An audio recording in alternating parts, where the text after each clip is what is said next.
Hey guys, Matt McQueenie, Mix Minus Podcast. It is October 14th, 2017, 2:12 p.m. Saturday. I can't tell you how long it's been since I've done an episode on this main feed. I think it's been somewhere around 2 weeks. Maybe the last one was where my wife came on, but I have been completely kept at bay by a project for my day job. I have been working on a very long-term web project for a niche publishing company out of New York City, a company that's been around something around 70, 90 years maybe, and they focus in the retailing industry and drugstore industry and a whole lot of niche stuff, but they get a lot of traffic on their site and they get a lot of action on the website, and there's a lot of very complex interactions and functionality happening on this site. So it ends up being a very big project, and it's a project that took 6 months. I remember I did an episode about in March, end of March, very early April, where I talked about taking a 2-day vacation by myself on Thursday and Friday at the end of March because I had rollover vacation days at my company, and you can only roll over for the first quarter. So that ends up being the end of March. And so I used those 2 days just right then. It was a Thursday, Friday. I remember I went up to New York State a little, went to Warwick, went up to Middletown, saw the movie Get Out in a really nice theater with really, really nice recliner chairs. And I remember I started this project at that point because the client was asking me, oh, when's the schedule coming out? When's going to be our kickoff meeting? And I was on that first day vacation, I was really anxious because it's a very big project. I mean, it's hundreds of thousands of dollars over the year type of project. And it's the relaunch of 4 different websites from this company. And I just remember having that anxiety on the first day of vacation. It always finds you when you're on vacation. Things always find you. You could go weeks at work and you can just live in anonymity a little bit. You know, you can just go about your day and it never feels like people are seeking you out. But the minute you go out, there's almost like a karmic, intangible thing going on in the world where people just can sense that you're not there. So they need to check in with you on something very important that will probably need you to engage other people and put together some kind of cohesive, coherent response and move on. So I remember that day I just said, yep, I'll be getting you the schedule next Monday when I would be back in the office. And so it was that project that started right then in the first week of April, basically, and we just launched it last weekend. It was my entire weekend was this launch, overseeing this launch. This company wanted to launch on a weekend because you have your lowest level of web traffic. You have your lowest level of interactions happening on the website, especially for a niche publication, which is more business focused. And so people tend to go to sites like that during the week. The project, or not the project, this client sends emails out every morning, 5 a.m., 6 a.m., that hit 50, 60, 70,000 people at a time. So you get a huge surge of traffic at those times. So they wanted to launch it on a weekend. And it's understandable why we do that. But, you know, you're working for the week and then the weekend is your off time. And then you're totally in work mode the whole weekend. My wife had to pretty much stay with my son because you really never knew when you were going to be able to pull away. We were supposed to launch on Saturday. And then when we were on the call to make the call to launch, there were still a lot of things that the client felt needed to be done before launching. And so we ended up spending a lot of Saturday getting those things in order. And then Sunday ended up being the day around noon or 1 p.m. where we pressed launch on the new websites. We had hosted their older websites, and we were moving the platforms from, there's a common programming platform or language called PHP. And it's what a lot of people use for websites now. You'll hear the term WordPress a lot.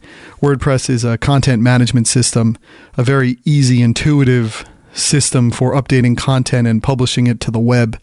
And we used WordPress for this new site. It was transferring from another PHP platform called Drupal to WordPress. And so while it's the same programming language, this kind of transition from one platform to another, plus putting a whole new design on top of it. The site had responsive design, which means that it's built to account for a desktop view, for a tablet view, and most important, for a mobile view.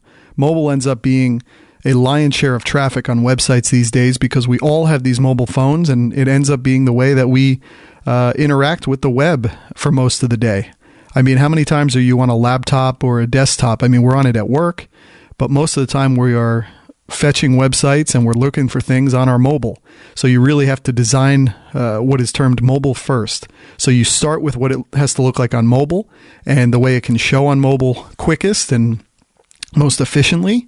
And then from there, you expand out to how it could look on desktop and laptop, which is the most expanded version of the site. But you'll see it on websites where they're sort of modular.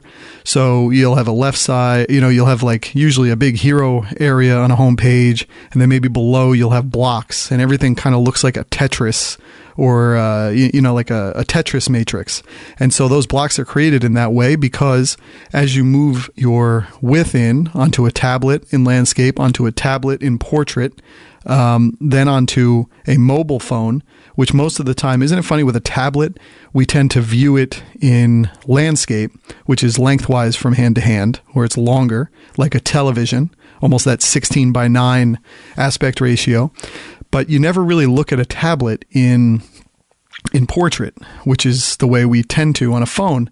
And then as I said, they're on a phone, we mostly interact with it in portrait. So it's the, from top to bottom, it's tallest, and then side to side, it's tightest. So you have to actually build websites now so that they can account for all of these different use cases, as we would call them.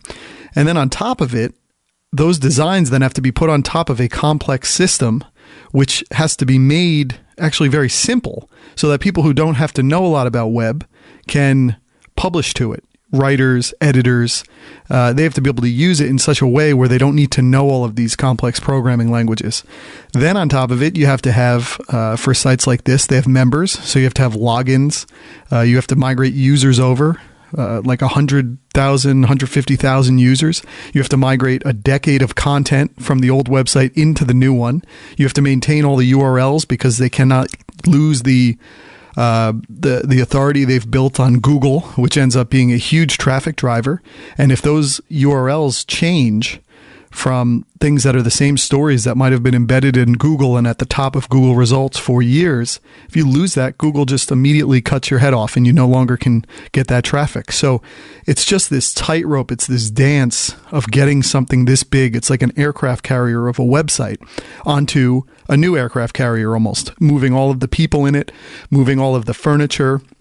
And you got to do it while you're both moving, right? Because the site just flips over to the new one, and the users of the old site have come to expect a certain level of quality and a certain level of expectation of the experience. And it needs to move on to the new one and have all of the benefits of a new platform, of a current platform, of a new design.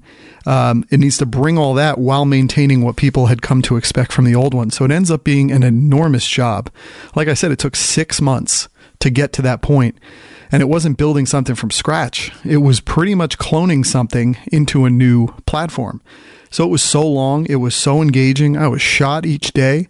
I started on Saturday at about 7:30 and went till 2 or 3 and then reconvened the next morning. And on top of it, we had on this project an offshore team, which is sort of the euphemism for having a team from India who are your developers.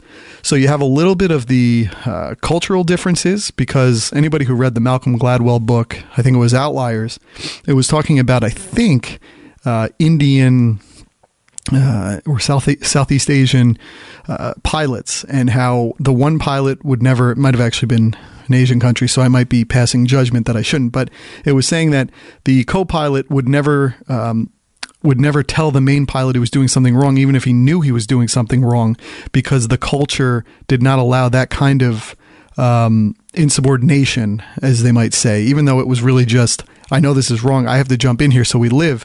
And so planes would go down just because of the way the culture treats respect to the person who is more in control of the project.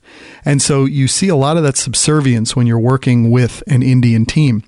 They will work through the night. The one Indian developer we have didn't sleep the whole weekend, but you need to be very direct in what you ask them to do. And you need to do all the troubleshooting. You need to make sure everything is in a place where they will do the legwork, at least for this team. But I've seen it with other teams that I've worked with in the past. We have not used an offshore team in many years. And now that we brought them into the fold on this one, it's on such a major project. So you come to expect a certain level of quality and a level of craftsmanship on the web and development from your team, the people you've worked with onshore for so long, that you take it for granted. Sort of like I was talking about going from the older platform to the newer one. You're bringing in a lot of new aspects you like, but there's a lot of unintended things you're not noticing because you've come to just assume them in your previous engagements. And so it ended up being this really tense, mentally fatiguing project. And I didn't get a chance really last weekend to do anything. I didn't get a chance to write. I didn't get a chance to podcast. I didn't get a chance to really read. It was everything, all hands on deck doing that launch. And again, you're dealing with offshore teams. You're trying to organize things that need to be involved in the launch, changes that still need to be made. When you launch a website, you obviously have what they call the production site, which is when you put in the URL of the site you're expecting and you go to it. But when you build a website, you have something called development, and it's a separate URL hidden from the internet, but accessible to those who have the link. And you sometimes can put a login in front of that so that they need to have credentials to get to it. We don't tend to do that. We just keep it away from Google or there's certain things you can put in place so that it's not accessible to the wider internet. And so you have to build on this platform, which tends to be on a different server. And so then you have to migrate that over to the production server. And then you turn the lights on and flip what they call the DNS, the domain, over to the expected production site. And so it is a long, tedious process. There's certain things that you might expect were on one server that aren't on a new one. Things don't start working even though you're just moving the same site over. It is so mentally fatiguing, and I was never done. It was never off. And on top of it, when you develop a site for 6 months, and I think the site itself was up in development and able to be accessed and tested and all that for about 3 months leading up to launch. So that's how long you test. Even doing that, you cannot approximate what it's like to have the normal load, the normal traffic coming to that site when it's in development, because only those who have the link to it can access it. You never see how the website reacts when a lot of people are coming to it. And so everything can seem fine because there's maybe at most 10 people browsing the site at a time, going through the pages, and everything seems fine. And then the minute it hits the production site, things are going crazy. The site's coming down. It becomes a wild ride. I mean, it is intense. And we don't build in this language internally. These PHP developers, we do something. I'm not even that technical, but we're in a different language, more enterprise language called .NET. So the developers we have on shore can offer a certain amount of recommendation on what to do, or peruse the site, peruse the code to see where there might be issues, but they're not specialists in it. So now you're dealing with an Indian team who has to sleep at some point, who are, I believe it's an 8.5 hour difference, or 9.5 hour. It's one of those. So their day kind of intersects with yours for the most part if they stay late, which they tend to match the American time zones. But you're pretty much intervening with them up until noon, or pushing it till 1 p.m. Eastern Standard Time on most days. If something goes wrong after 1 or 2, you're pretty much at the whim of who you have around you, with no help from those who built the site from about 2 until 8, 9, 10 p.m. at night. So it is quite a roller coaster of a process. And so once that site hit the production arena, we put it up on a Sunday. It reacted well that day. Then the Monday happened to be Columbus Day, so a lot of people were off. There was not the level of traffic we'd expect. So you start to feel good inside. All right, this thing's in good shape. Then Tuesday comes and all issues start happening. The site goes down and we need to do things which are the technology version, server version of unplugging a computer and plugging it back in to fix. So when that happens, you don't know exactly what it was that took it down, and you need to find that out to get to the point where this should never happen. When you host a website, it really should never go down. You have all of the technology in place. You have it on a platform where it's meant to stay live. We have these things in tech called SLA. They're service level agreements, and they promise not 99%, I think 99.9% uptime on a monthly basis. If it's not up for 99.9% of the time, you have to start paying money back. It's almost an insurance. And sites, you never think of sites coming down, right? I mean, that's not a professional thing, but they come down more than you think they do. And a lot of it ends up being unplugging and plugging it back in. That in tech, they'll call it resetting IIS. And so we're on a wild ride where we're getting reports that it's down, we're resetting it, it comes back up, and then the systems are blowing up, and we got all these, we're in this WordPress content management system where we don't have a huge expertise. And now WordPress is based more on what are called plugins or modules that you can get from the internet and plug in, but there's no central force that's managing all of these plugins and the interactions across the different plugins. So you're going through forums, you're going through web entries on blogs about people who have experienced this in 2014, and you're coming across the same issues that you're experiencing, and they're saying that's it. And then you're trying to come up with alternatives. It is mentally fatiguing. The entire week was spent trying to optimize this site while it was flying, trying to build the site, put the wings back on, make sure the engine is still running while we're 30,000 feet above the ground.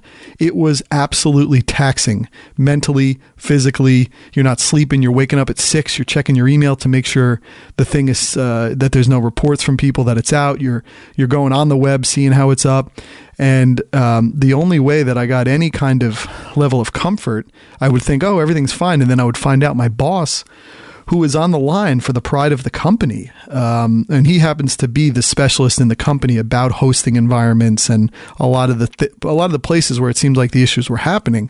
So he was literally babysitting, nursing this website hour after hour, minute after minute, to make sure it stays up to almost air traffic controller this thing to see where there might be issues, to try to in real time judge what's going on and where there might be improvements to make and where we might have our offshore Indian team look to try to improve things. And you get to the point where they're kind of like, yeah, we're not seeing a lot. And so my boss is just nursing this website. He is watching over it like a brother's keeper. I mean, it's insane times. And you just sit there going, man, you just want to get to stasis. You just want to get to stability, where you never think of a website coming down, and you just come to expect they're going to stay up.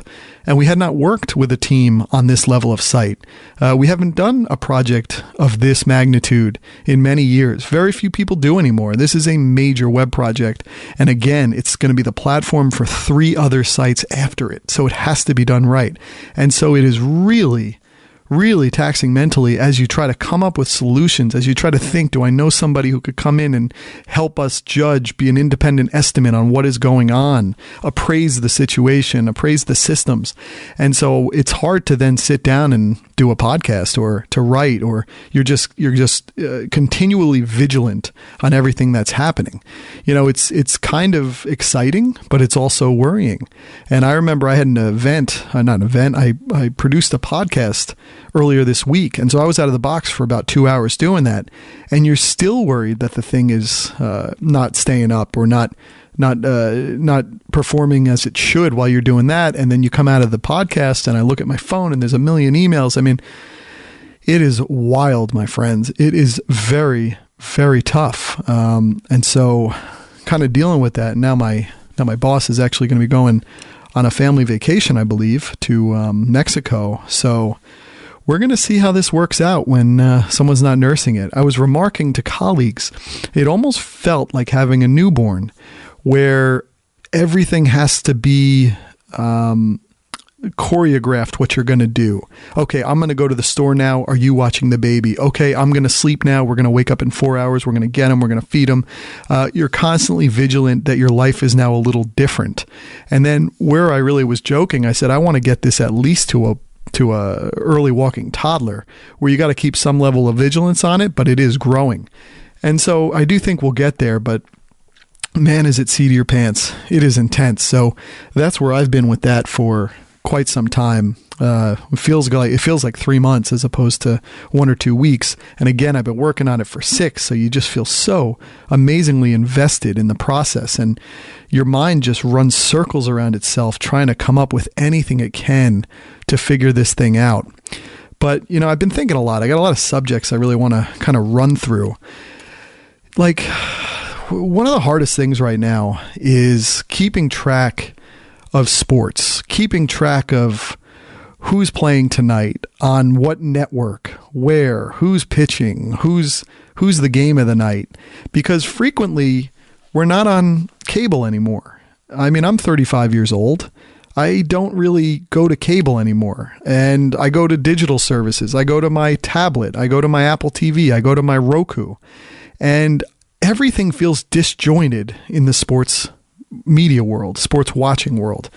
You have games happening on MLB Network. You have games happening on NBA TV. You have games happening on ESPN, on ABC, on NBC, on CBS, on NHL Network, on League Pass, on Extra Innings, on whatever, Center Ice. Like, there are just games happening everywhere at all times on all networks, and it's confusing. I mean, when you're on a TV, you sort of know the channels, and when it was CBS, NBC, ABC, and Yes Network, SNY for the Mets, and ESPN, that's one thing. But now you get to the baseball playoffs, and you're bringing in TBS, you're bringing in TNT, you're bringing in this network, that network, these networks that are not sports networks but have sports sports deals to show games.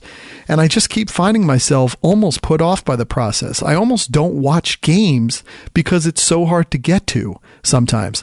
And it occurred to me, there really is an opening here for someone to create an app, the way Apple has this app called TV, where it authenticates in all of the different television services you have, such as HBO Go, such as Showtime Anytime, such as, shows you rent or purchase on other platforms.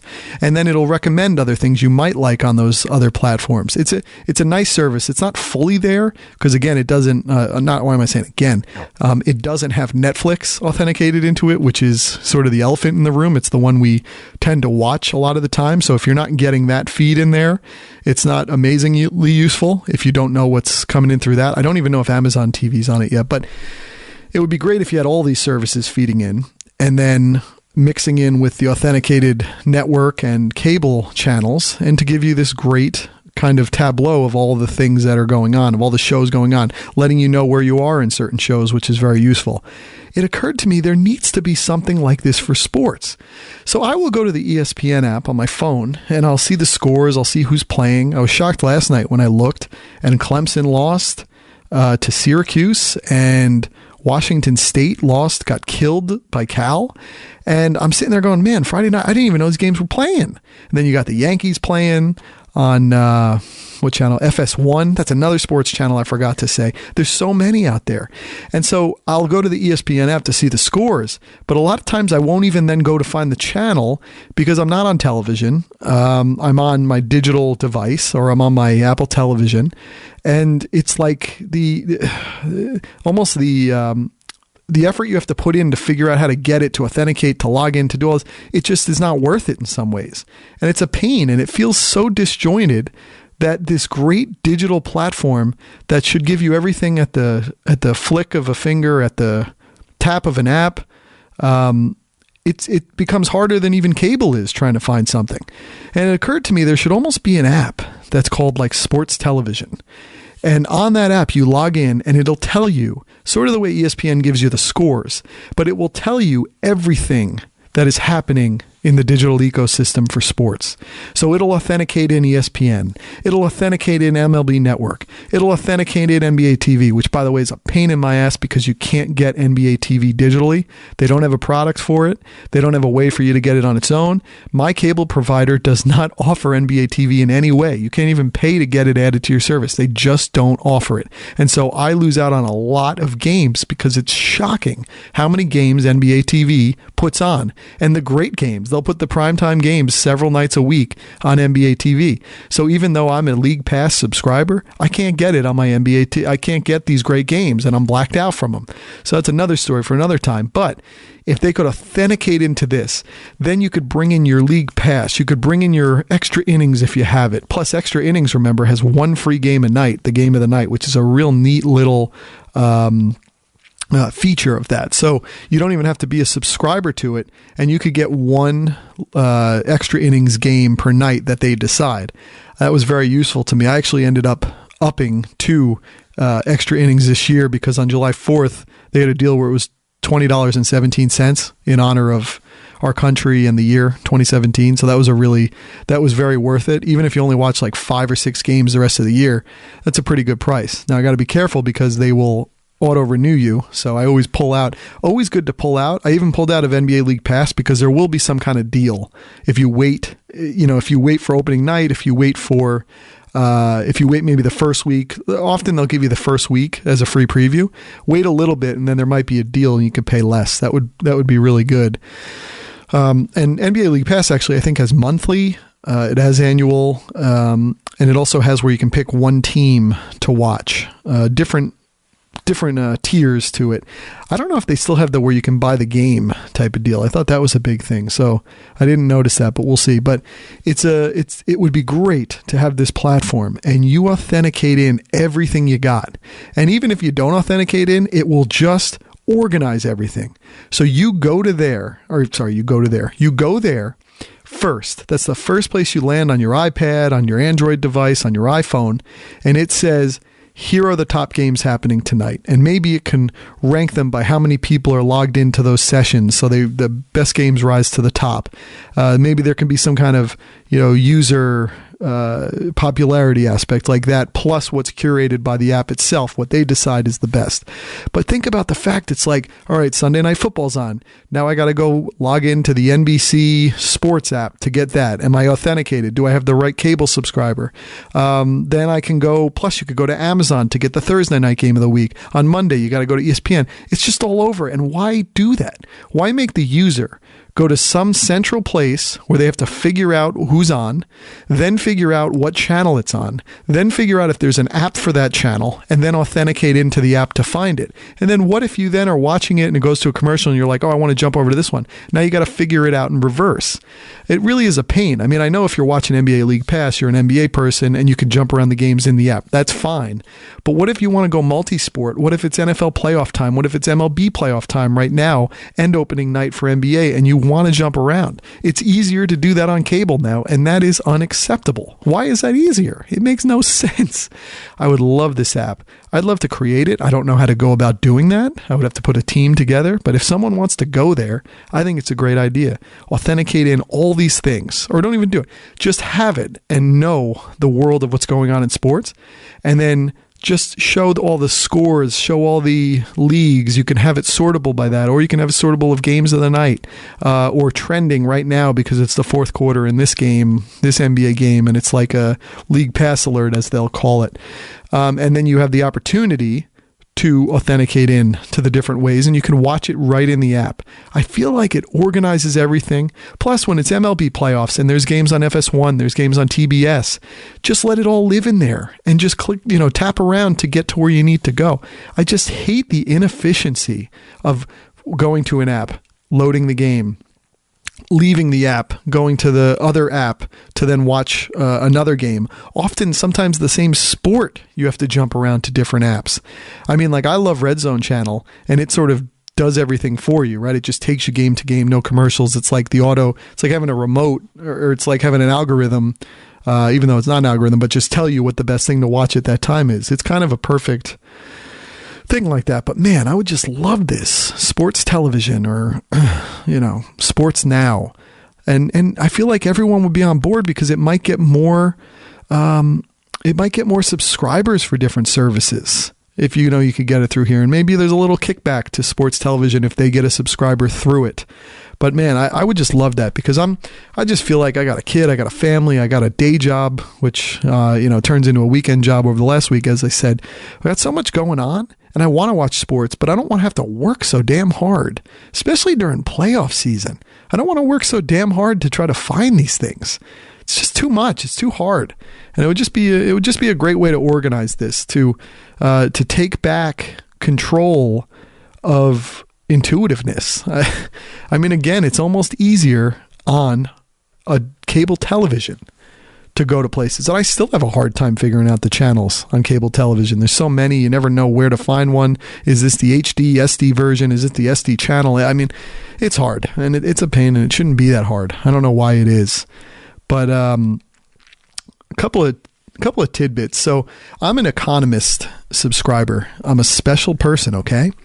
I've been an Economist subscriber since probably 2008, 2007, and I wrestle with it all the time, because The Economist, when I started reading it, I did so because my dad has been a longtime subscriber, and I would sometimes just pick up his hard copy of the magazine, and I would just tell myself, let me just force myself to try to read as much as I can here.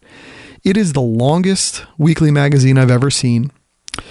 It is like anywhere from 7 to 9 hours of consumption time on a weekly basis, no matter how you cut it. Maybe you're a quick speed reader, and you can shave some time off, but it is a long one. I know some people only read certain sections, only read certain articles. If I commit to something, I want to read the whole thing. I think it's important to get the totality of something, because while you think you won't like something, and I find this with the New Yorker too, while you think you won't like something, once you read it, you found something in there that was very useful to building up your knowledge base, to building up your intuition, to building up your decision-making process.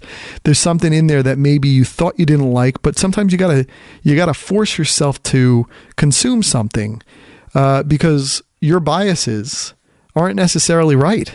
And that might be the whole problem in the biases you have. Just force through, read it. So I like to read whole things, especially whole things that I pay for. It's very important to me. It's funny how I do that with magazines, but I don't do it with like Netflix. It's like not important to me to finish everything on Netflix while it is on a magazine. Maybe because the magazine has scarcity. It's coming out this week and then a new one's coming out next week. And I don't want to leave something unfinished, jump to the next one. So it's important to me. So I've been reading it, and I forced myself early on. I've talked about the fact that I remember forcing myself to read the New York Times when I was working at the Nets because I became too net-centric. I became uninteresting in how undiversified I was. I was too targeted on one thing. I wasn't an interesting person to talk to. I was too much Nets. Everything was Nets. And that was great for me. It was what I loved. I got drunk on it, but it wasn't something it wasn't great for conversations. Who cares about the Nets anyway? I mean, even if I was talking about the Warriors today, you still want to talk about other things. Even in the stick to sports world, it was annoying I wasn't really talking about other sports. So it was really important to me to build up my current events knowledge. It was unacceptable to be 25, 26 and really know nothing about what's going on in the world. How important is sports? It's important, but world knowledge is better. And so I made a commitment to start reading the New York Times. Then with my dad's leftover Economist, I started reading that. Then as time went on, I decided I'm going to commit to this because the Economist is the most it's the most intense knowledge base I've ever seen. It's not amazingly biased towards left or right. It's biased towards sort of openness. Yes, there's liberalism, but they don't even have bylines in the whole magazine. They don't tell you who the writers are of any article. It's sort of The Economist as a whole. And its world knowledge, its political knowledge, its ability to go into a small village in Africa and tell you everything that's going on the ground there, the vastness, the totality of everything it gives you on a weekly basis is unmatched by anybody else. And so because of that, I commit myself to it. I've had certain periods where I feel overwhelmed by it and I unsubscribe, only to come back later because I feel as though if I don't get what The Economist is saying, I'm not getting the full I'm not getting the full take of events. I'm not getting the true take of events. I'm not knowing what's actually going on behind the scenes. And so in the last year especially, I thought with the Donald Trump potential election going on, with him in campaign mode, I needed to get back on top of the issues in that kind of insane, intense way. And so I jumped back on. And I'll tell you, there's just nothing like being economist informed on a weekly basis. But a couple of weeks ago, they released a new app, and the app was great for reading. But one of the great things of The Economist is they have an audio edition as well that comes with your subscription. The audio edition is fully read by actual British narrators. I don't know how they do this. I don't know how they have the time to have these people all read these articles. And they have something like, feels like 5 to 10 to maybe a dozen people reading all the articles. So I almost want to see this process on like a 60 Minutes where you could see how the heck, not only that they get this magazine to print and to press time, but that they get the audio edition of the people all reading this.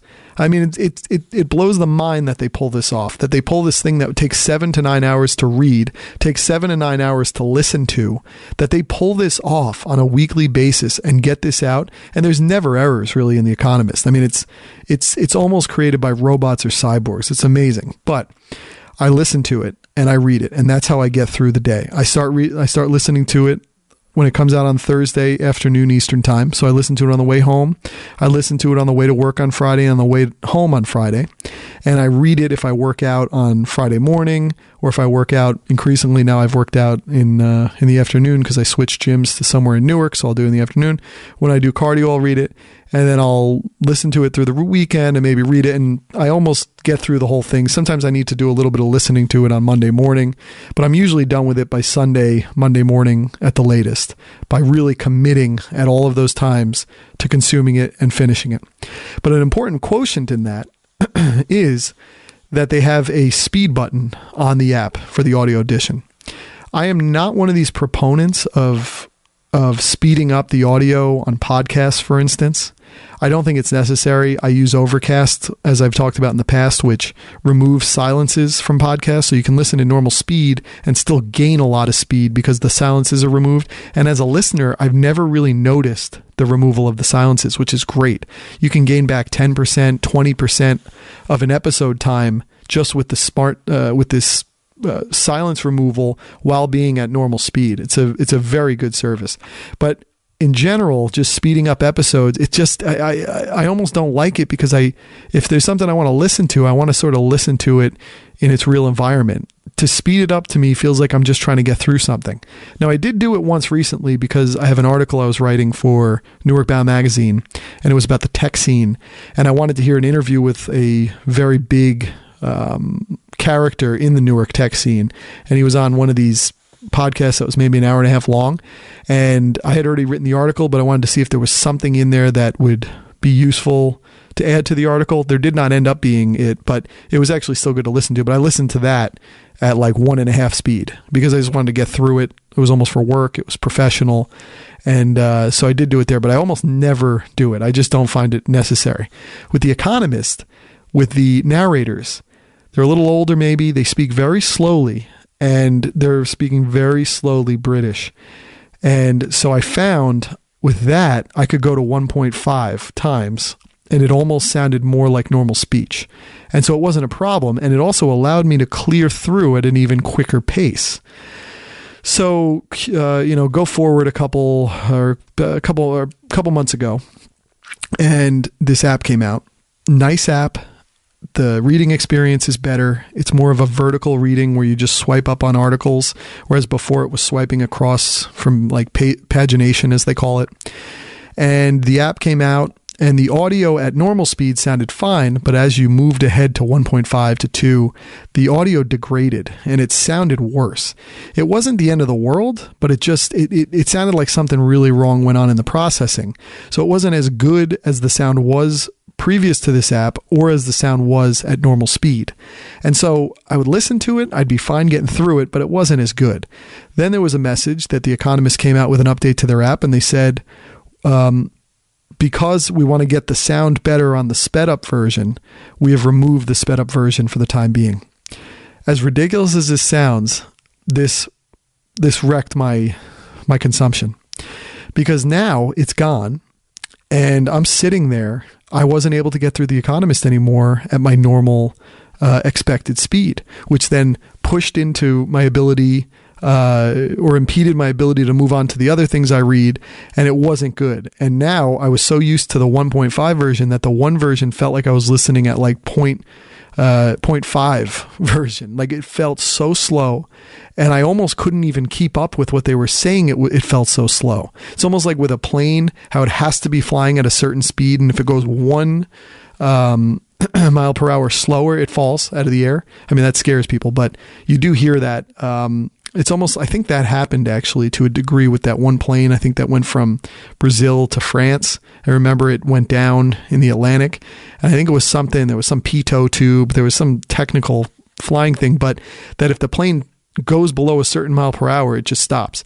It goes straight down. Like, it has to be going. And I almost needed that speed to be able to take in what they were saying, to be able to comprehend better. It was like a speed that kept me going. It kept me engaged. When it got slower, it was awful. And it was almost to the point where, as ridiculous as this sounds, I was going to unsubscribe. It was terrible. So then I'm like, well, let's see if there's something I could do.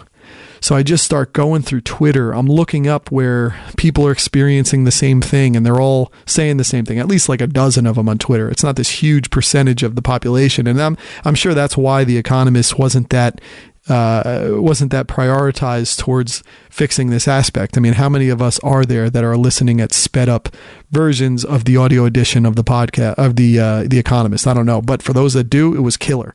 And so they just simply removed the button, and you had to listen at at the normal speed. It was killer. So I'm looking. I find somebody who tweets at somebody who maybe works at the Economist and says, when is this going to be fixed? And then there's someone below them, and I'm doing research on these people, and someone was a product manager for Economist, and they're like, yeah, we're working on it. Should be soon. No timetable. This is killing me. I can barely make it a week with this speed. So then I start going deeper and deeper and deeper. And so I start finding stuff. And this is where you got to be resilient sometimes. This is a stupid thing to talk about being resilient on, but I needed to be resilient on this, and I was happy. And I ended up at a better solution than I had ever had before. So one, I find someone who says on Twitter, and they put a whole screenshot up. They said, by the way, the speed button is still there. It's just hidden. So if you tap this blank area in the app, you can make the speed up, the speed increments go up. And so that was like, oh, thank God. All right, that's something. It feels like a really silly fix to this, because it seems like once you announce that, The Economist is going to feel like unprofessional about it and remove it. But hey, that was something. Then I get to the best possible situation I could ever reach. And that is someone who says, by the way, for those who want to get around from the app not being able to do this, did you know you can get the audio edition of The Economist as a subscriber and feed it into a podcast app? I went music to my ears. I can bring this into the central place of my audio listening where I listen to all my podcasts. I can bring this edition in. And so I looked through it. Yes, he said you log in to your account, and then you go to some link, and then there it was. There was the RSS feed. So you can only get to it by logging in, but it's a public link. I mean, I'm sure if I gave it out, you could use it. But I go in there, I get the link. I manually put that link, which you can do on podcast apps. I manually put that link into the Ed podcast, and voila, there The Economist showed up in my podcast app. It is one long file of the entire Economist, but it also has chapters for each one of the articles. So now I have ended up at a completely better situation than I ever was before. I don't even have to use the Economist app, which is never going to beat a podcast app for audio, because the podcast app for audio that's what it does. That's all it does. So it's going to always be improving that experience. So I can centralize where I listen to The Economist with my other ones, and I can go now 1.5, and on top of 1.5, I can use Smart Speed on Overcast. So I'm gaining, because one thing with Smart Speed, when it's one person talking, you gain immense amounts of silences. When one person talks, the silences are vast and innumerable. They're all over the place because it's not one person batoning over to another person to talk to another. So the silences are very, there's a lot of them. So I'm gaining time back I never gained before, even on the app. So sometimes when things feel like you want to drop them because of an experience or because of something, look a little bit and you might end up in a better place. So I've talked about this. I wrote an article about it so others can maybe land on it. You get stuff out of seeking the experience you want, and that's always something you should do. I was reading this article as well about, and it kind of plays with this, where you use the best of what you have and sometimes you end up better. This sounds a little crazy, but there was this study done. So think about birds, right? Literal birds, not bird on the Yankees or whatever, but literal birds. You think about them putting nests together, right? Made out of twigs, made of sticks, made of hay, whatever they do to put their nests together. Now think about the fact of birds that live in the city. Where are they going to go get sticks and all this stuff to just build a normal nest, right? It's difficult. It's not as good.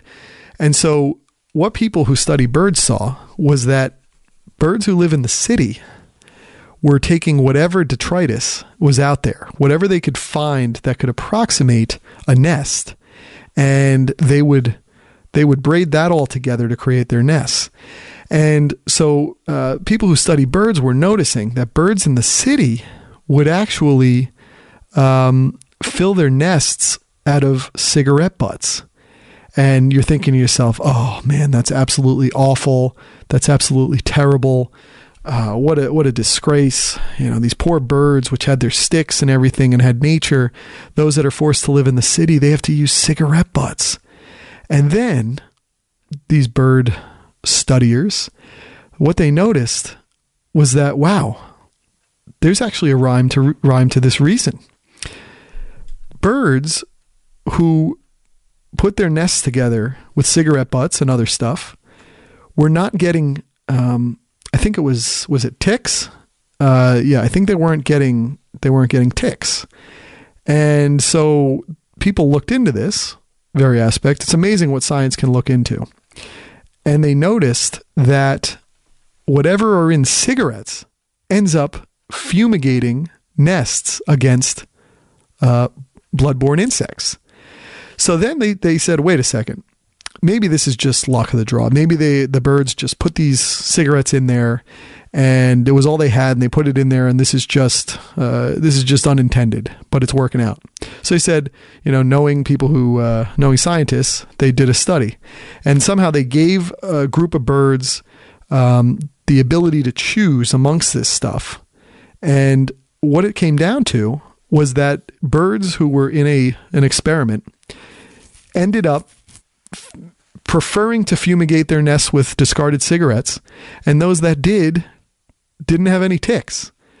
So that to me is amazing. And I mean, it goes to the fact of take the situation you have and try to make it better with those things you have. And while something might seem like a negative, go for it. And maybe, I mean, look, this is disgusting that birds have to fumigate with cigarettes, but it just kind of amazed me that if you focus your efforts on the positive towards things, you might unintendedly come across a solution that's better than what we thought the natural solution was. I mean, it's absolutely fascinating. Speaking of birds, we always say the early bird gets the worm, right? I was reading a Wall Street Journal article, and sometimes the Wall Street Journal will have really nice kind of personal type self-improvement articles. And it was this whole discussion on groups of people who get up at 4 a.m. 4 a.m. is real early. That's like separating the wheat from the chaff, right? So I get up at 6:30, 6:45, and for me, because I have a child, I have my wife, I have a schedule I have to adhere to, getting up then is rolling right into your day. It is no personal time for yourself. You're picking up what things you can in reading and putting your lunch together, all that, but I'm watching my son from 7 on. So really I get up at 6:30, 6:45, right into the shower, getting dressed in a rush, and then it's all him till I drop him off at school or till His nanny comes for the morning, an hour and a half in, and then I could sort of get into my own stuff, but then you're also going into your work day. So I don't get a lot of time. There's no devoted time to me. And so this article really kind of hit me because I think when you have all of these professional responsibilities, personal responsibilities, family, work, all that, passions, you need to find time on the margins of your day explicitly. You need to make it. And I think the 4 a.m. crowd, 4 a.m. is intense. I would get up at 5 a.m. I think getting up 6 a.m. isn't enough time because that's really just a half hour maybe, and I'm a little groggy, but 5 a.m. is the time I could get up. You look at 4 a.m., it's like, wow. I would get up at 5 a.m. when I was going to the gym in the morning. Since then, I've noticed sleep is really important to me. Mr. Obvious, but sleep is really important to me for functioning in any way. My wife doesn't need as much sleep and she can function like a superstar. I am a mopey, loser. I'm not good. I chafe at things. I get I'm edgy. If I don't get sleep, I'm just not a good person. I don't enjoy my day. Everything is blanketed by that feeling. It's not good. So I thought, you know what I'm going to do? I am going to go to a gym in Newark by my office. There was a gym that opened up right by my office and actually even closer than that to our parking garage. It was across the street from our office. A Planet Fitness opened up. So I thought to myself, I'm going to go there. I'm in this Advana program, this Horizon Be Fit, which is a program where if you check in 12 times a month to your gym, that gets fed back to Horizon and they deposit $20 in your account. So the gym I was at, which I would go to at 5 in the morning, was $40 a month. So that $20 back a month was great. You're paying $20 to go to a really good 24-hour gym. But I would find I really couldn't go on the weekends. And if I missed a day in the week, I would end up having to find my way to the gym just to check in, not even to use it to reach my 12 times. And it just starts to feel inefficient and kind of silly to be changing your commute home so that you could just run up and check into a gym. And then I always be like, oh, what are the people inside the gym thinking when this guy comes up and checks in? And then I'd be like, well, should I pretend that I forgot something in my car? Why you get into these things, I don't know. I would also just be an assassin and I would just go and check in, walk away. It's silly, but I didn't like that inefficiency. If I was able to go to the gym 2 times a week, you're only going to get 8 times. So then you're finding a way to have to go one of the times a week. You were just going to have to check in without even going. I didn't like that. And even to find a way to go 3 times a week, it ended up being difficult. And that's only to get down $20 to pay $20 still. Planet Fitness is a $10 a month gym with no commitments. And so I said to myself, even if I just sign up for this gym and literally go and just check in on my way to the garage, I'm going to make $10 a month, right? $10 for the gym subscription, for the gym membership, $20 back for 12 visits by Horizon. I'm making $10 going to the gym. So then it occurred to me, well, you know what? On my lunch break, I could just go and get my walk in the middle of the day, limber up, get your muscles loosened up a little, just take a nice little walk. I would do that outside in Newark often in the summer. I would walk up to NJIT, up the mountain, come back down the mountain on another road, and then slide into our office. I'd do like a 2 to 2.15 mile walk, which helped your step count. I like to try to get to 10,000 steps. So I'm like, you know what? I could just do this at that gym, make the $10, work out at home if I want to in the morning.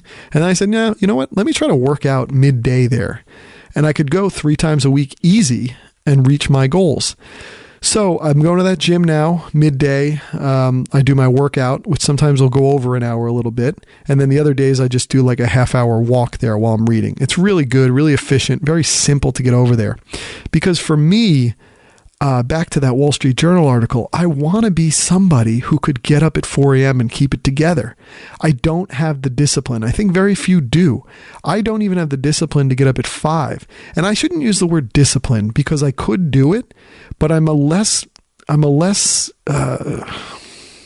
positive version of myself. I'm a less productive version of myself. I'm just not as good. I'm more of a zombie if I literally get up 1 hour earlier. And that's only getting up 1 hour earlier a few times a week. For some reason, I pay for that. I don't know if it's outside of my circadian rhythm. I wish I could do it, but I never feel right, especially if I were to get up at 5 and not go work out. The getting up at 5 to go work out at least has me in motion. And then immediately I'm working out, I'm putting up, heavy weights, I'm running, so your endorphins are flowing. It kind of gets you into the morning. If I then just get up the next day at 5 and just go downstairs to read, which would be great to get it done, I'm tired. I'm just not very productive. Even if I have a cup of coffee, then I've burned my coffee early. And then by the time it's 9 or 10 a.m., which is when you're sort of starting your workday, I'm kind of shot. And then when it's the afternoon, I'm much more shot. And then when it's the evening, I'm like looking towards bedtime. And evening is a time where I try to get a lot done. I just think my optimal time is getting up by 7 and going to bed by 12 or 1. It's just optimal. It gives me the margins of the day to get things done in a way that lets me feel like I'm in control. Now, I can't fully get up at 7 like I used to. 6:30 is when I have to get up, or 6, sometimes I push it and make my wife get me up at like 6:45. It's a little better. I can't slide into the day like that. I'm still hitting the ground running with my son, so it's not as optimal, but it's better. And so me getting up at 7 every day, working out at that gym near my office midday when I can, although you can't control that as much. That's what you learn. When you get into a cycle like I'm in now with this project and the site coming down and always being a fireman to try to get it back up, to troubleshoot, to do all this, you can't just sneak away for an hour. Your absence is very noticeable. It's not like when things are fair weather and you can just kind of go there and have your normal quote unquote lunch break, come back, work, and then head home for the day. Everything is intense. Everything is 5 alarm. I mean, it's craziness. So when you run into that, and if that happens for a consistent amount of time, you're automatically going back to, I got to do the 5 a.m. It's the only way I can control working out. Because if you don't get that midday workout for a few days, you've now lost 3-4 days of working out in total. So it's a give and take. It's a little bit of a seesaw, but I do love this idea of getting up at 4 a.m. I'm just not good at it. I wish I could be good at it. The problem with getting up at 4 a.m. is you really have to go to bed, or even 5 a.m. You really have to go to bed at like 9. And I feel like my night is just starting at 9. Often my wife and I are only eating at 9. After our son's gone to bed and done his process, and it's a little difficult for us to start our dinner if he's still being loud and going through his bedtime process. It's kind of tough, but I just wish I could be one of these people who's up and has like 2.5 hours on everybody, and I could get all this reading done, I could get all this stuff done, but it's just never worked out to that level for me. I'm not the best version of myself during the day. Sure, I have those 2 hours, but are those 2 hours worth 8 hours of not feeling great? Like my mind is tired, so it almost makes me think things that are not as hard are much harder.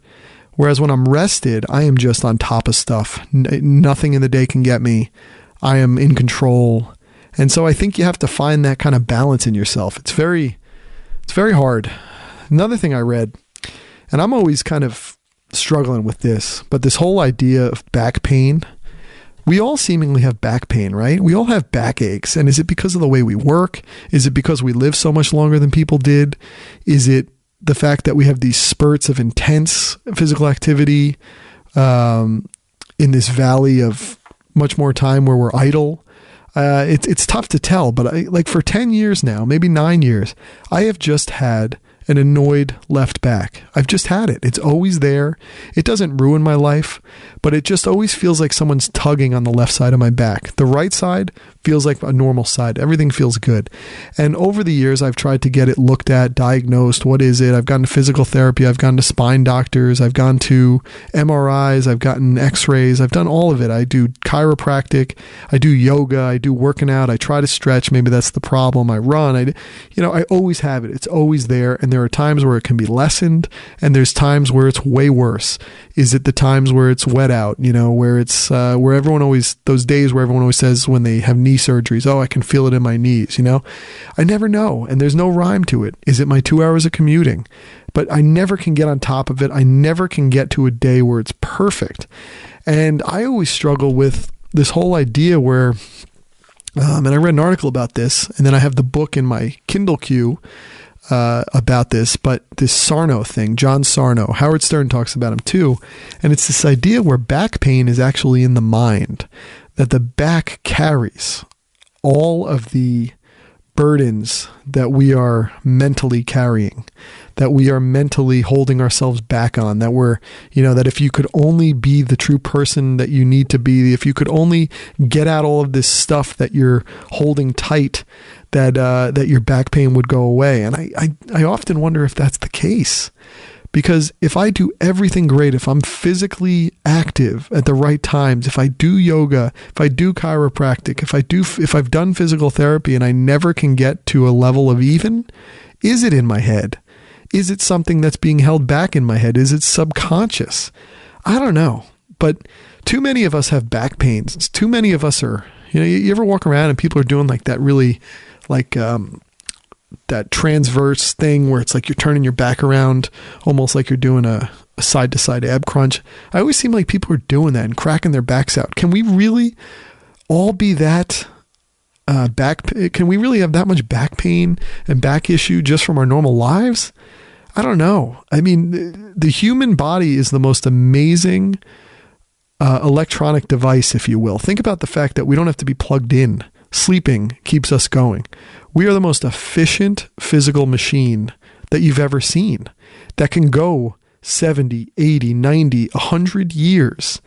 And if it can do that, how can we have these vulnerabilities, all have these vulnerabilities in these certain spots without any kind of event that makes sense that caused it? I don't know. It's got to be mental, but I will get into the fact of if I do end up doing that, I'll let you all know how it goes. I made a once in a while I'll just randomly hit a This American Life episode. I don't know why, but I don't like to listen to it weekly. The subjects don't always excite me to listen to it. It's almost like the way I feel about Harper's Magazine. Like I'll always go in and out of subscribing and then unsubscribing to that magazine because it feels like no one talks about it. But it's up there with like the New Yorker or the Atlantic, but it's just much more quiet and much less cool than the New Yorker, for instance. But I always decide in these peaks of times where I feel amazing and I feel like I can conquer the world and I can read everything, I'm always like, I'll subscribe. I'll find a great deal. I'll pay $20 for 2 years and I'll subscribe. And then I do it. And inevitably they all just stack up and I never get to them. And I think it's because the subjects in them are interesting once I start reading them, but they're not interesting enough to make me start reading them. And also no one's talking about Harper's issues because the Harper's brand is very much behind a paywall. Like they don't really share their articles to the world. You have to be a subscriber and pay to read their stuff. So because of that, they're sort of locked out from the larger world. Their stuff is not getting shared. Like the New Yorker is open to everyone. You could go to the New Yorker and read everything I can read as a subscriber. And because of that, and because of the great work they do, this stuff gets shared across the web far and wide. And so because Harper's is locked in, is a walled garden, it doesn't get shared. And they're great articles, but because they're not getting shared and reaching my nuzzle and reaching Twitter and Facebook and making the zeitgeist happen about it, I think it never resonates with me to read. And that's part of the reason I subscribe, because I'm like, well, let me be reading the thing that's not getting out there. So I have some piece of knowledge when I go out into the world that is different, that's diversified. But because I'm a creature of popularity and habit, I want to see people talking about something for me to read about it so I could get into the conversation. It's almost like you like watching The Americans. Like everyone says, oh, it's the greatest show. It really is great. And I have watched it. It's a tremendous show.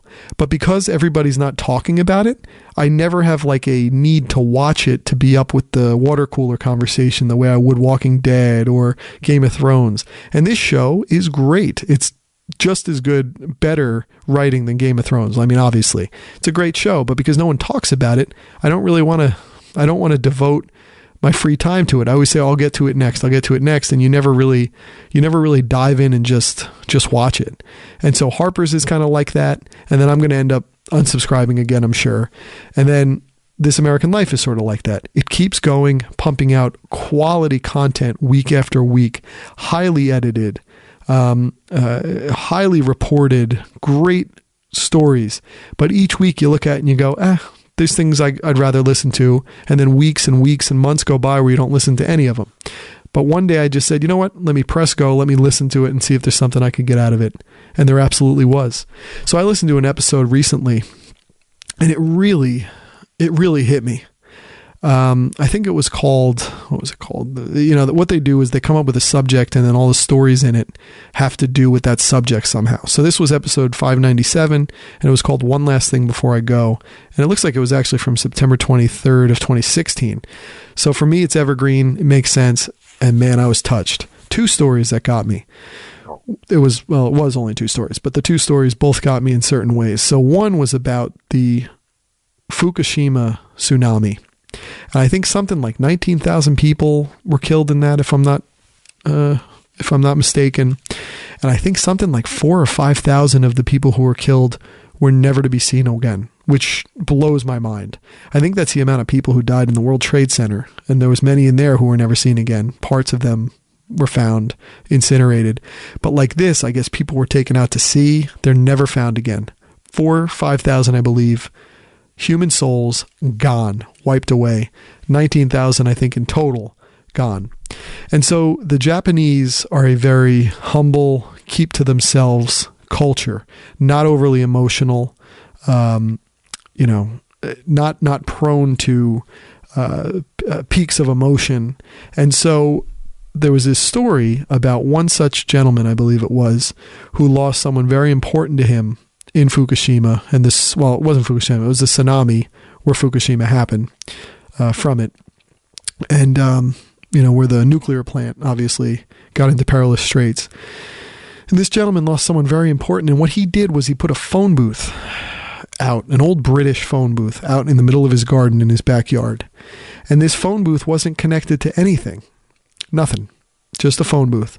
And what he would do, I think it was daily, he would go into this phone booth and he would pick up the phone and he would just one way talk to the loved one that he lost. And he would just give everything. He'd tell them everything that's going on in his life. He would, say, I'm so sorry we lost you. He would go there like every day. And then the story got out that this phone booth was there. And all of a sudden, people from all around the country, from around Fukushima, people who were touched, who were made less than whole by this event, losing a loved one, losing several loved ones, would come unannounced to this phone booth and do the very same thing. Then what ended up happening? Somebody, I believe with obviously the acceptance of the owner and the acceptance of the people who would go use this, set up a recording device to listen to what these people would say. And then a documentary was created about it. I still have to see this documentary. And it was heart-wrenching. You would hear people come in and one was like a 15-year-old kid who had lost his dad, who was a trucker, and the dad happened to be going along an ocean road when the tsunami hit and was wiped away in his truck, never to be found again. And just the kid talking about the family and everything's going to be okay. I mean, it was like you literally could hear a pin drop in my car if the podcast wasn't playing. It was intense. There was a guy who showed up, maybe early 30s, who had lost his wife, his parents, his 1-year-old child, talking to them. And it's just amazing to have this medium in this world where we're hyper connected, and an event like this takes people away for good. And just to hear people talking and thinking that they're connecting, and how different is that really than if people pray? I mean, how different is it that if we have an intuition that we're talking to those who have left us? I mean, it was unbelievable. It was really, really, really emotional to listen to. And it's why you should always just press play sometimes. If you don't know where you want to go, just kind of do the roulette wheel and just hit play on something without thinking that hard about it. That's the one problem with on-demand content. We have to think so hard about what we want to play as opposed to just turning something on and letting it go. And I think sometimes you just got to press play. You just got to hit it. You got to hit go and just trust the intuition, trust the editorial prowess of those who are trying to deliver to you. And obviously This American Life is something that's like listened 1.5 million times or something every week. So they're not going to put something out there that's not quality. The other one was these 2 older Jewish brothers, and they hadn't talked in 2 decades. And the son of one of the brothers is a This American Life producer, I believe. And his idea was to do a podcast about forcing the reunification of these 2 brothers because they were 80 and 60 or 80 and 70 or something. They were up there in age and they weren't going to see each other again. And there was some silly reason about a mom preferring one of the brothers, or some silly reason that kept them from talking. But it's amazing the way inertia works, where when something gets put in place, it just goes that way forever. And you need a meaningful event that strikes this thing and puts the pieces back together and tries to do it. And for the purpose of this show, this producer ended up being the piece.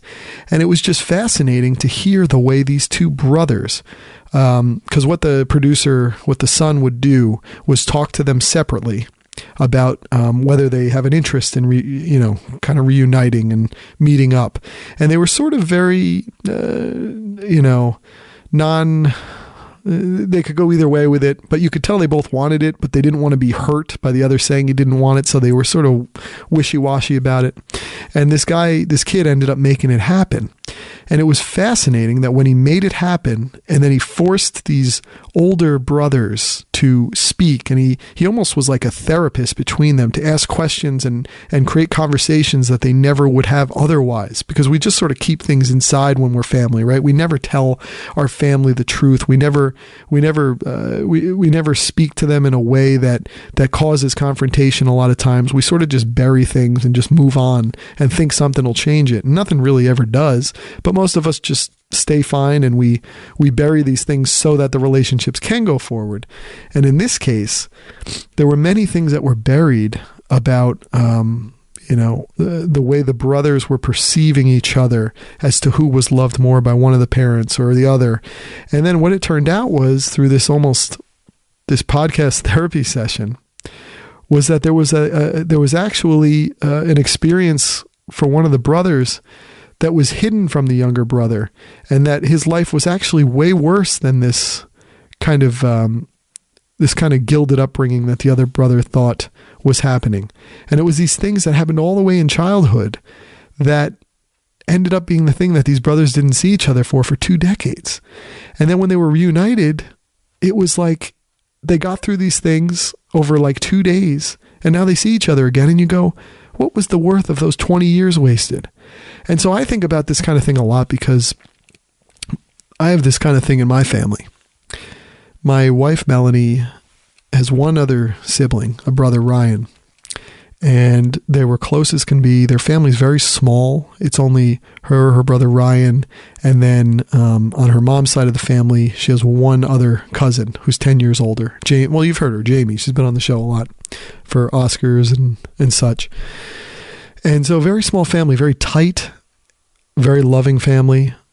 They always were honest with each other. They told everyone about their dating lives, all that, things I never could understand in my family. We always buried this stuff, never told the truth. If we were going out with a girl, we said, oh, we're going out with our friends. I don't know why. I mean, why are we hiding that? I don't know. The psychologies of families are just something that can really not be understood by normal human beings. But very close family, intense. And maybe 7 years ago now, 7 years ago this summer, or this past summer, Ryan was getting married to wife Kelly, and we were coming up against, obviously we would be getting married later that year. And so they had a pretty long engagement, and we got engaged like a year into theirs. You know, you got to go on with life. You got to make decisions for yourself. Sometimes you can't just wait out people's things so that you can do it. Something about that just set the relationship wrong, and everything turned. And there were a couple of events that happened, which I won't say all that happened, but there were some maybe text messages that went out to one of the parties that were meant for a friend. And ever since that day, we went to their wedding, but we did leave. Ryan apparently came to our wedding. People saw him, but he was not around. We didn't see him. There might have been one funeral for a family member later that summer. We saw him, and otherwise we've really never seen him. He lives maybe 10 minutes away from us, maybe 15, right behind the Chinese restaurant we go to.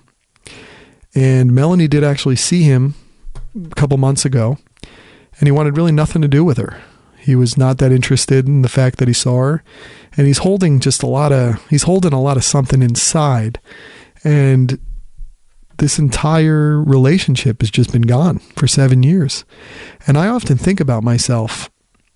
I think to myself, what can I do as the male here? Because I had a relationship with him.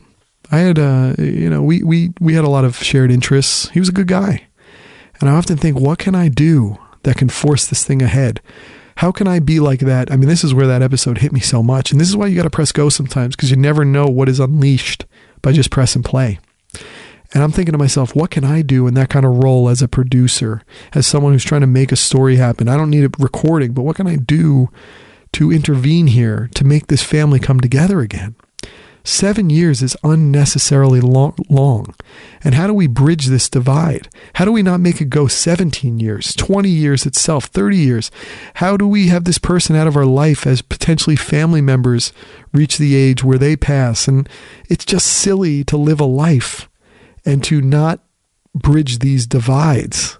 It doesn't make sense. Nothing. I mean, there are some things that you can never recover from. This is not one of those things. And it is unbelievably unnecessary for this to happen, for these family breaches to be in place. We have a almost 3-year-old son. He's never seen his uncle, and we're going to have to explain that at some point. And I've often thought, how can I be the hero here? I thought when I had my son, I'm going to go to their house, and I'm going to walk up to the door, and I'm going to knock on it, and I'm going to show them their uncle. I'm going to show my son to his Uncle Ryan. But why don't I go there? Why am I not intervening? Why am I not going by myself on a random day? Why am I not going to where he lives to try to talk it through, to see if there's any way to break this down? I've tried to text him at times, and he's not been very communicative with me, which is silly, because I'm like, dude, we're man to man. Let's get a beer. Let's do it. Let's make this thing happen. And it's just hard. How do you break this? Along the way, there's actually been a person who's very good friends with Ryan, who's also good friends with a guy who I went to his bachelor party. And so I was talking to this guy one night at a bar about what can we do? And he's like, I'll talk to him. And the more these things happen, you're just like, man, it's so pointless. And if it ever does come back to where there's a reunification, you're going to say, man, what a waste of a decade. What an absolute waste. All the good times we missed. And for what? What does it matter to do this? I don't know. I often just struggle with that. I go through the thinking and I go through it, and I don't know. I don't know how to break this. And I feel like I'm the kind of person to break this, but I don't know if I have the personality to break through the chains that hold me back, that I would have to break through in a way that is maybe uncomfortable for me, but maybe that's necessary. Maybe uncomfortable is necessary. Maybe it's necessary here. I don't know. A couple of things here to finish off. Again, this has been a long one because there was just so much going on over the last couple of weeks. I had some things to talk about, but Amazon and Google have each announced new products, and they're all kind of the same, to be honest. Their big announcements had to do with the smart speaker business. And it's this idea where Amazon was first with the Echo, right? They had the big Echo device, and it was a product that no one else was really coming up with, and Amazon honed it over years in their laboratories, and it hit good. It was a good product. Now, Amazon failed at the phone, which is the only piece that's missing here, because a phone's ability to natively talk to a device like that is very useful. So right now they fall prey to apps that have to live on iPhones or Android devices, and it's a good experience. It really is. And then Amazon has a lot going for them in music, in audiobooks, in connections with places like Spotify and Pandora, and a lot of things. They have a first mover advantage in that. But the success of that product made these other people go, we got to do this. And so Google's done it. Apple's coming out with something around Christmas time called the HomePod. It's much more expensive. But now everybody is sort of copycatting and iterating on this smart speaker device, which is sort of going to be the center of the smart home, that you speak to things and things happen, that there's connections between light bulbs and thermostats and all the things in your home that you can just by voice, not have to open up a phone, by voice just run these things. And so Amazon was out front, and Amazon came out first with their announcements. And it's interesting. It's not stuff I'm going to buy. I obviously, in my house, if anyone who's a listener, I have a lot of first generation Echo devices. I have 2 Echoes. I have an Echo Dot, which is the top of the Echo. It's the smart part, the brain of the Echo. You hook it into existing speaker systems you have. I did have one existing. And then I have an Echo Tap, which is the rechargeable version of it. You can, on a 9-hour charge, take it out wherever you want to go, and it can stay in a port as well and hook to your internet. It's no different than the normal Echo devices. It's just rechargeable and portable. You can take it with you. I love the devices. They're great. I haven't used them as much of late because I'm always moving around the house with my son, and to Bluetooth it from my phone to that or to this or to, like, it just doesn't end up being used a lot. If it was more stationary, I use it all the time. I absolutely love the device. But Amazon is not stopping. No sleep for the weary. They came out with a new Echo. One is called an Echo Plus. So it's sort of it's the same price as the Echo was about $150, and it's got smart light bulb integrations, and there's multiple events you can add to routines, apparently, where you could tell it to do something and then a cascade of events happens. I think it has a little bit of a better sound, whether it's with subwoofers, all that. I'm not that big into that stuff. I think the main device, the sound I have on the original, is very good, and there would be no reason for me to upgrade to the Plus with all the ones I have. They also came out with a half size version, looks a little fatter, which is just a new and smaller Amazon Echo, and that's $100. So that's a nice price in the market. You could get 3 of them, I think. Maybe it's still running for like $250. So that's a really cool thing if you want to have them talking to each other, multi-room sound. And then they came out with a thing called an Echo Plus, which is almost like a small puck-sized device that almost acts like it's perfect for your bedside stand. So you put it there, it tells you, it's like a Echo Show, which is like the video version of the Amazon Echo.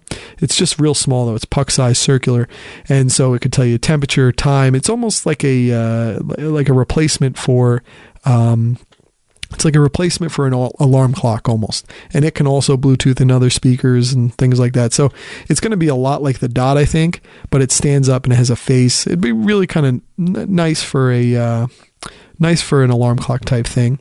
They came out with these things called Echo Buttons, which are things that can talk to Echoes. So you could almost play like trivia games with them, right? You press on the button to say who can answer the question first or whatever. So little addendum pieces that can go into it. Alexa's going into BMWs, it says. They came out with a new Fire TV, Amazon did. The big key here is the 4K HDR, which was announced by Apple's TV like earlier in the month, in September. And the big thing here, though, is it's 100. Wait a second. It has Dolby Atmos integration and Alexa voice. Costs $70. Oh, right. So that's what, yeah. So it's $70. That's a great price for a TV because the Apple TV is like $180. So Amazon is always coming in on price, which is really good. So, I mean, I like the Amazon product. I have Amazon Sticks, but it's very heavy, as you would expect, on Amazon Prime. Like, that is the main interface. You see the Prime Video, and then you can hook in other apps, but the main interface is what Amazon Prime Video showcases for you. So really good announcements. I mean, there's not something that's killer for me to get. I might think about the Echo Spot, but other than that, yeah, I'm not in the market for more speakers or more TVs. It's just not necessary for me. But if you're going to choose between the Amazon and the Apple TV, you might at this point go for the Amazon TV. I mean, that's the biggest thing. The Google announcements. So they have a little more going on, which is very much interesting. This was early October. They announced their Pixel 2 and Pixel 2 XL phones. So the Pixel was Google's kind of first foray into its own hardware phone, right? The best place to have the Android experience. Google makes Android, but it kind of gives it out for free to other hardware makers to do what they want with it. They can kind of fork it. They can take it and put their own applications on top of it. It's, thinking like Samsung, HTC, LG, all these Android phones. I said Samsung. So this is their own. This is the kind of Google version of the iPhone, where the hardware and software are enmeshed in a way that brings both out in a great way.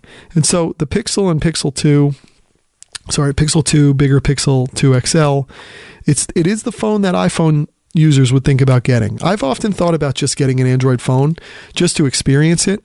But then what happens is you think, okay, so if I get the Android phone, the Pixel 2, it feels a lot like an iPhone. There's someone at my coffee place who works, who I see at the coffee place every day, who waits out the commute times like I do, and he goes to work in New York. He works at Google, actually, of all places. He's pretty high up there. Really cool guy. He has the Pixel, and every time I see it, I'm like, oh, isn't that an iPhone? Because it looks so much like it. They're very similar. And so I would almost think about getting that. But then what happens is if you get it, now you're like, oh, wait, my Apple Watch is now useless. Oh, wait, are the AirPods making sense? So when you get all these accessory products that rely on that phone, and this is how these companies lock you in, you get into their ecosystem and you can't choose to get out through any one product. It's very difficult. So I almost can't get it. I want to wait for this new iPhone, the iPhone 10. I really want to wait for that one. It's going to be hard, though. You probably end up just going to the 8 because I think the amount that are going to be out there for purchase is going to be real low. It's going to be very limited at first because of all the new parts in it that will be different than old iPhones. So the Pixel 2 is nice, definitely nice, but I don't think I can do it. The big thing they announced, which is the Pixel Buds, this is their version of the AirPods, right? The Apple's wireless Bluetooth AirPods that sound very much like normal headphones. There's no real loss in fidelity of sound the way you do with a lot of tinny sounding Bluetooth headphones. So this is their version. They're called Pixel Buds. They do have a string that kind of attaches the two together like you would see on normal Bluetooth headphones. The AirPods are great because they just stick in your ear. There's nothing else. It's total freedom. But the Pixel Buds, what they do somehow is they can translate conversation from different languages into your ears somehow, via these things being in your ears. You can have conversations with people in other languages somehow. I am seeing there's some interaction that's needed to be done with the phone. So I'm not sure how that whole thing works, but the headline there on the face of it is very neat. Google Clips is a camera that uses AI to capture moments that you aren't able to get on your own. So I guess this is sort of their version of a camera. I mean, I already have the Nest Cam, so I guess why would I get this one? All right, so I'm reading, let's see here. Google Clips looks to be targeting parents, allowing them to focus more on interacting with their kids and pets than holding a camera in their hand. Okay, so I guess it can kind of film us our own reality show of life with our family. Yeah, I don't know. I'll have to look more into that. So Google Home is the Google speaker. I do have one of these, the first generation. This one looks really nice. And they have the Google Home Mini, which is like a very small felt looking type puck thing. And that's $50. So that's close to the Echo Top Echo Spot and the Echo Dot. The Google Home Max, that's the big one. This almost looks like the HomePod, the Apple HomePod. It's a stereo speaker with two 4.5-inch woofers, 20 times more powerful than the original Google Home. $400 though, that's a lot of money. And again, if you don't have Google Music and you're just Bluetoothing into it, is it going to be as good? That's often why I've thought of going with Amazon Music, because I have so many of these Echoes in my house that it's almost better to have that. Now, you still do get like 2 million songs just as a Prime user, and so I have maintained with that, and then I have the Apple Music. Google Pixel Book, who's that interested in a laptop? $1,000 can go up to $1,650. I don't know what a lot of these stats mean. I don't know. I mean, are we really buying laptops for consumer devices as much anymore? And it's got a pen, just like the Apple Pen, $100 stylus. Yeah. And then Google Daydream, which is a VR headset. Everyone's got their headsets. I mean, all these, no one's really separating themselves here. Sort of the way I said Amazon did with their original Echo. I don't know. I mean, I look at it and I'm interested in the announcements, but it just seems like everyone's like holding serve with each other. I would think about a Pixel if it didn't wreck my ecosystem. Make my Apple Watch, useless. And then it's like you get a Pixel and then you still want to watch. Do you end up getting a Gear? If you get a Samsung Gear, is it going to talk to too many confusing choices for the user.